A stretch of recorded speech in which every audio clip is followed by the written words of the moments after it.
When it comes to property wrappers in SwiftUI, in a situation where we have simple stuff like bool, strings, arrays of the simple types of our Swift language, or arrays of these things, we have a lot of options for property wrappers like add state, add binding, or even just a let property. So in this video, I'm going to show you an example and we can discuss where to use which one. And I'm going to create a new project. It's an app. And I use here SwiftUI with the SwiftUI app lifecycle. Doesn't really matter in this case because we are only interested in the views. We are going to work a little bit with images because then I can show you little bit about image processing and cameras actually do. So we talk a little bit about optics. It's always nice. So this is my photo editor. In this little example, we need to have some pictures to actually work with.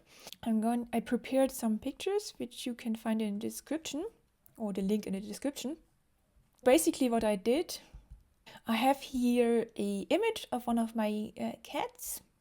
Back in the days when she was cute and not a total chaos creator. So, and I did use another software to cut out the background, so I only have her, which is this kind of image. So let's see what we can do with these two images, what kind of effects we can create with these two images. So I'm going to create here another view where we can use these pictures. This is SwiftUI view. This is my photo editor view. So I'm going to place now these two images in there so you see how this looks like. From the media library, from the image library, I'm just going to drop these two images in. Unfortunately, this is a bit slow, I don't know why. And I'm going to overlay them over each other in a Z, so I use a Z stack. Since I'm working here with images that are pretty big, I'm going to use here resizable and then scale fit. And actually I want to have this for both of them, so I place it outside of my Z stack. So I'm going to also add the same modifiers to my image, my background image. So you don't really see much. First of all, I need to have the background. So these two images need to be in a specific order, and the one that I want to have below is the background one, which you still won't see because this is perfectly cut. So if you, for example, now on the background one, add here a blur of 10. Now you see that because the image on top, I did cut out from the background. So the image on top doesn't have these areas are clear. That's why you see here the background which is blurred, just making this less. The other thing that we can do with this image is to have this kind of bouquet. For photography, it's bouquet effect because you have here this blurred out background. The other thing you can do is have here have the background darker, so we can use a brightness. If you use 0, it means it doesn't change it, and a negative effect makes it darker. And a positive number here makes it brighter, so maybe I should use minus 0.3. So now you see definitely effect. You can also make the foreground image brighter. So in this case we use a 0.2, maybe not so bright. So as you see, I keep on changing all of these properties in my code, and I prefer to have them, the styling properties outside of my body property here. So I'm creating here 3 properties for these 3 numbers that I had here. So we start with the background blur. This should be of type CG float, and I start with 5. So down here in my blur modifier, I use my background blur. Then I have the brightness that I set on the background image.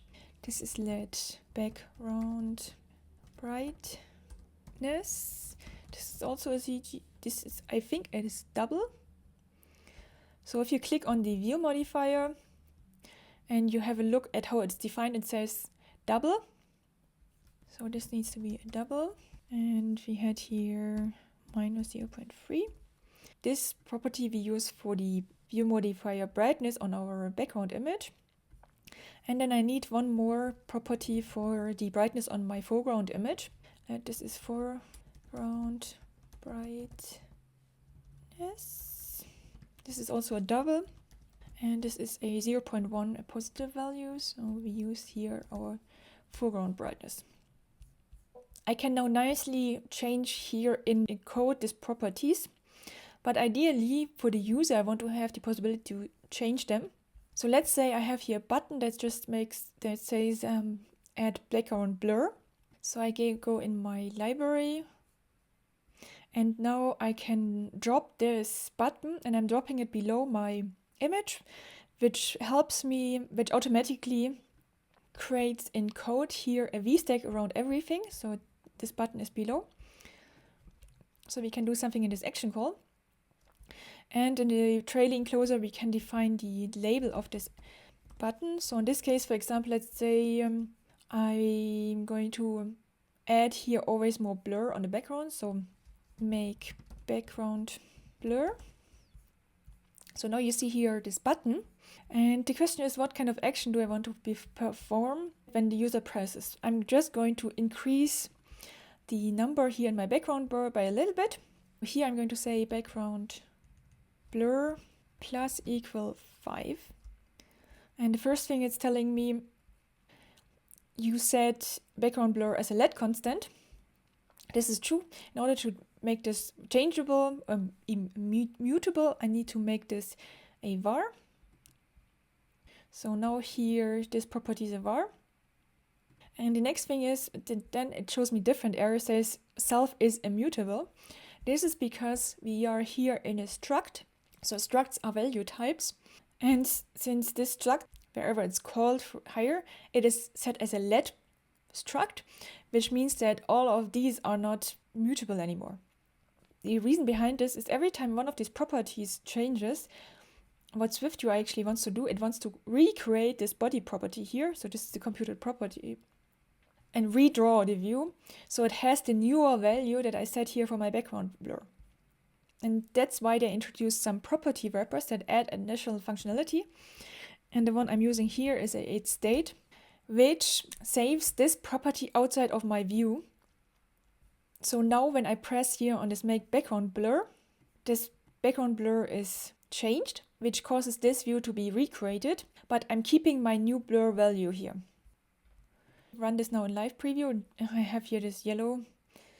The yellow is just because of Xcode, a bug in Xcode. So I can here tap on my make background blur, and you see every time I press, it gets a little bit more blurry.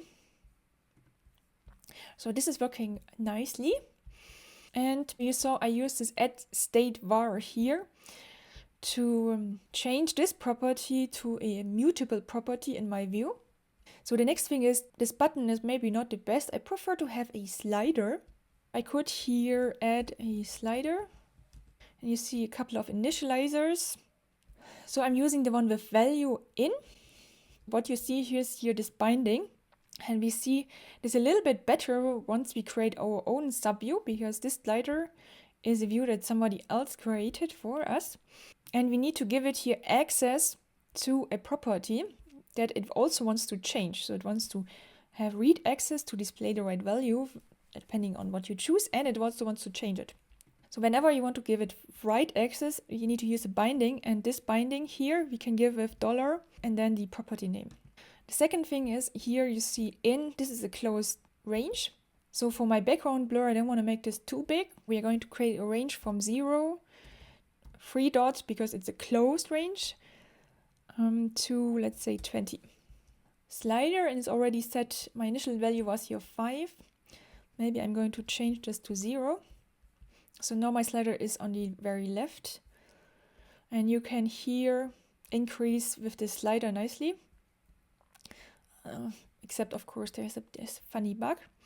But you see, I can nicely now change the background blur of this image to make the focus of the image more on the subject, which is me. Okay, so now I don't need to have this button anymore. The user is able to change the value for this background blur, but I also would like to actually see this value. So we're going to use a text to display it. So this is background blur. And here I'm going to use a backslash open parenthesis, close parenthesis to be able to add one of my properties to the string. So this is my background blur, which appears here. So now if I move this, you see this value updates automatically. If you don't want to have all the values after the dot, you can use a formatting style by saying string, to change add a parenthesis afterwards, which is format, string from format. So this is the format, which is %.2, because I want to have 2 numbers after the dot here, f, and then the argument here is my background blur. So now you see I have this here. Maybe I even change this to 1. So you see now I can nicely see the effect, and maybe I want to have this value next to my slider. So we're going to use a h-stack. And then I'm going to add a padding around this h-stack, so that it's not so squished anymore. So this is already working pretty nice. And I also would like now to add 2 more sliders now for my foreground brightness and my background brightness. And they would look pretty much the same as this text fields and the slider, so I can keep the same format. And I don't really want to repeat myself, so we're going to create a subview with this little h-stack here. I command click on the h-stack and I say extract subview. And this is my image setting slider. And now you see here it extracted me the subview. It already starts to complain because here it tells me cannot find background blur in view, which is true because this property I never defined in my image settings slider. So I would just do the same as before. I have here this background blur. So this is a var value, because I'm going to use this for these 3 values. I want to have a more generic name, so I'm just calling this value, which is a CG float. And then here my slider will get this value. And of course it's asking here for a binding. And now the question is how, as we already discussed, this value needs to have a property wrapper to make it changeable, mutable during runtime. And the question is now, what kind of property wrapper am I using here? So if we go back to this schema, we had here the possibility of 3 different declaration ways. We had add state, add binding, and making it just a let property. If wherever you use this, the question is now who's the owner of this property and who gets just access to it. If you look at this view, I want to give my image settings slider here the access to this background blur. But this background blur needs to be defined in my editor view because I use it here on 2 different occasions. I'm giving it to my settings and I need to use it in order to set it to my image. So clearly I need to define my background blur in my editor view. And my image settings slider is only supposed to get access. So this is a add binding. Otherwise, if you make this here add state, the image settings slider would be the owner of this property. And this property would only live in this subview, but my editor would never know about anything that happens in there. So we need to use this binding for this. And now it's going to tell me it wants to have a binding here. Similar again, because I'm having here a state property that I want to bind to a subview. I'm going to use again this $background blur. So now in my subview, there's another position where I use background blur value. And this is not this specific name anymore for my subview. It's just a value again. So we run the preview again to see if it works. And we can still change the background blur of this image. And we can do now the same for these other 2 properties, which again, the photo editor view needs to have reference to be able to use it for both setting it to the images and to give it to these subviews to the sliders. So I'm making both of these properties now again state vars. And here I'm going to create 2 more image settings slider.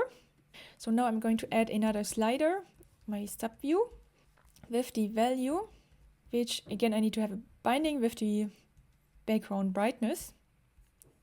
It now gives me the error that I'm trying to create here a binding to a double, but it expects in my subview a CG float. So I'm going to make these properties also CG floats. CG float. So now I fixed it in my subview, but my brightness parameter still wants to have a double. And I'm just going to here use these fixes, which converts the CG floats to doubles. So now you see I have here another slider for my, actually it says here background blur, but this is not my background blur. I want to give it a different name in my subview. I want to give it here a different name, and we have to look where I set this, and this was in my subview. Here for my text, I want to change this label. I want to be able to give my image setting sliders different string values to display this. So I would need to create here another property. And how do I declare this property? Should it be a var, changeable, or is it a constant? And in this case, it's a constant because each of this view, this view only needs to have the information of this text and never in the subview changes this value. So it's perfectly fine to use here a let property, so I'm going to create a let value name. This is a string. Whenever I create a new image setting slider, it's missing these arguments. So for my background blur, I'm going to use the same description here, saying background blur. And then for the background brightness, I'm going to say background brightness. So now my subview does have the right value name for the string, but I need to display it here in my text view. So I don't take the constant value here, so I'm going to use the value name. And with strings, you can add them. So now you see I have here two different display names, which is getting really nice now. So let's do the same for our last value, which is our foreground brightness. So again, I'm using here my image setting slider, value, $foreground brightness, and I'm going to say foreground brightness. So now I have all of 3 of these. And when I run this in live preview, I can now change the brightness here. This is probably a little bit too much. This is because here my slider value has a range from 0 to 20, which I probably also would want to change. How do I give my image setting slider these 2 values? And again, in this case, it's a constant. I'm not going to change this to the minimum value and the maximum value here. How do I define my range? So this is range. This is a closed range. And I need to define here what type my range is giving me. And we are using here CG float. So now I can use this range in my slider. And whenever I declare my slider settings, I now need to give it this value too. So here I need to give it the range.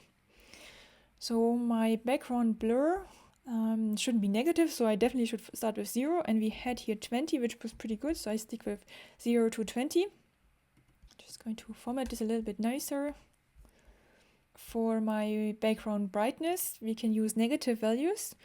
So let's say minus 0.5, 3 dots because closed range, 2 plus 0.5. And then my foreground brightness, I guess I'm using the same range value as for my background one. So now we can run again. So now you see here that my sliders are only slidable in this range that I give it. And I can nicely see what kind of image effect I want to have to make minimi. So when does this image processing come into play, or when you actually indirectly using it? If you have a phone and the camera, the objective is not really big, so physically the direct blur effect you will not get with this kind of cameras because it's just not giving it. I'm not going to go into details here. It just doesn't give you the range to create this blur or this bokeh effect. So what the camera is actually doing, or what your iPhone software is doing, They're checking what is the main subject of this view, of this image. So like I did here with this extra software, very roughly cut out Minime. And then they do add some blur on the rest of the image that is not so important. And sometimes you see some weird effects with this. And in this case, I probably did overdo it. So maybe need to tone it down a little bit.